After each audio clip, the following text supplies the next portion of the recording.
అధ్యాయము 44 విశ్వసించిన వారందరూ ఏకముగా కూడి తమకు కలిగినంత సమిష్టిగా ఉంచుకొనిరి. ఏక మనసు, ఏక హృదయము, ఏకాత్మ కలిగి ఎవరైతే నడుస్తారో వారందరి జీవితాల ద్వారా దేవుడు మహిమ పొందుతాడు.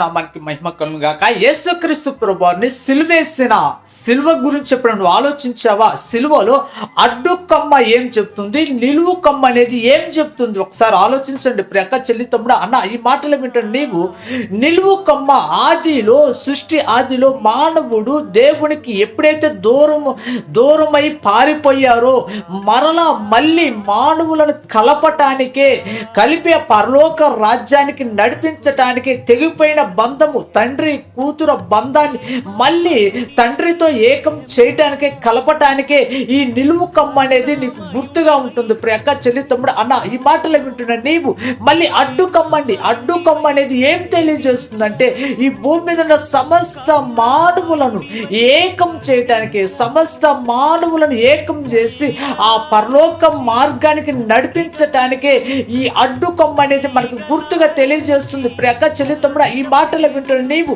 మనకి ఏ సంఘం అయినా సరే, ఏ డినామినేషన్ అయినా సరే ఓకే, కానీ అందరూ ఏకం కావాలి.